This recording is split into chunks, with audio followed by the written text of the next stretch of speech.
इस वीडियो में हम डिस्कस करने वाले एक स्मॉल कैप कंपनी है फार्मा के रिलेटेड उसके बारे में।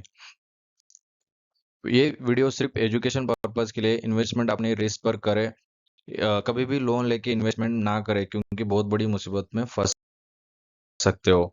तो आइए स्टॉक के बारे में डिस्कस करते हैं। स्टॉक का नाम है मार्क्सन्स फार्मा लिमिटेड। ये एक फार्मास्यूटिकल मैन्युफैक्चरिंग कंपनी है। ये कंपनी ग्लोबली प्रेजेंस है। 50+ कंट्रीज में प्रेजेंस है इसका। और 3 मैन्युफैक्चरिंग यूनिट्स है इसके। एक इंडिया में है, एक यूके और यूएस में। इंडिया में एक गोवा में है जो कि बहुत दिन से बंद था, अभी चालू हुआ है प्रोडक्शन उसका। अब सब्सिडरीज मार्क्सन फार्मा की 5 सब्सिडरीज है। Nova pharmaceuticals, ASC, Belis health care, Relon Chem, Time Cap Labs, ये 5 सब्सिडरीज हैं। अब प्रोडक्शन कैपेसिटी मार्क्सन फार्मा एक ये प्रोडक्शन कैपेसिटी बढ़ा रहा है, उसके लिए 200 करोड़ अमाउंट स्पेंड करने वाला है कैपेसिटी बढ़ाने के लिए। और R&D सेंटर्स मार्क्सन फार्मा के 4 R&D सेंटर्स है, 2 इंडिया में है और 2 आउटसाइड इंडिया में। एक यूके यूएसए में है, इंडिया में गोवा और नवी मुंबई में है। रेवेन्यू देखा जाए तो जोग्राफिकली ग्लोबली, तो यूएस है नॉर्थ अमेरिका से 43% रेवेन्यू आता है मार्क्सन्स फार्मा को। और यूरोप एंड यूके से 41% आता है। ऑस्ट्रेलिया एंड न्यूजीलैंड से 12%, rest of the world 4%। Rest of the world में ये इंडिया भी आता है इसमें 4%। इसका मतलब ग्लोबली प्रेजेंस ज्यादा है ये कंपनी का, और बाहर से ज्यादा पैसा आता है यूएस और यूके से। और प्रोडक्ट पोर्टफोलियो देखा जाए तो 1500 से ज्यादा स्टॉक कीपिंग यूनिट्स है इनके पास। और 300+ products in the form of tablets, plain entry coated and film coated, ये प्रोडक्ट्स बनाती है ये कंपनी।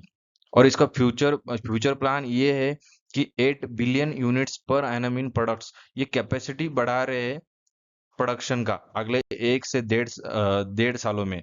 और ये कंपनी एक एक्वायर भी कंपनी करने वाली है, जैसे कि मार्केटिंग एंड डिस्ट्रीब्यूशन के रिलेटेड, जो कि मार्केट ग्रो कर सके इनका।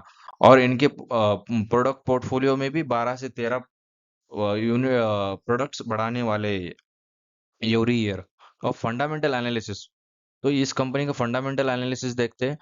मार्क्सन्स फार्मा एक स्मॉल कैप कंपनी है।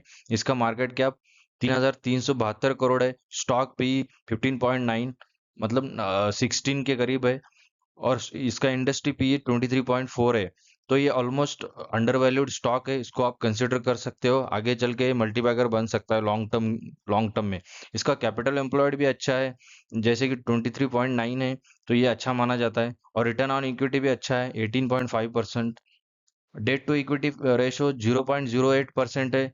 तो ये डेट फ्री कंपनी है एक, क्योंकि 100 करोड़ डेट है इसका, और उसके कंपैरिजन में नेट प्रॉफिट 212 करोड़ है।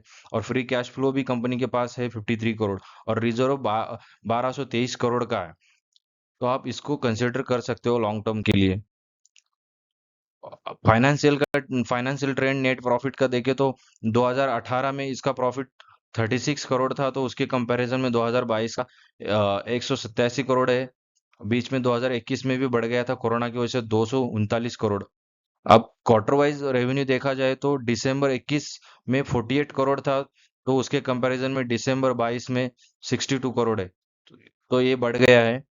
अब इस स्टॉक को आप कंसिडर कर सकते हो। अगर कंसिडर करोगे तो मार्केट प्राइस है इसका 71.75। तो आप इस ये स्टॉक को कंसिडर कर सकते हो लॉन्ग टर्म के लिए। बहुत अच्छा स्टॉक है, और आपके पैसे 2 टाइम 3 टाइम भी कर सकता है। तो अगर ये वीडियो अच्छी लगी है तो लाइक करें, लाइक और शेयर करें। मार्केट के रिलेटेड वीडियो देखने के लिए चैनल को सब्सक्राइब करें। धन्यवाद।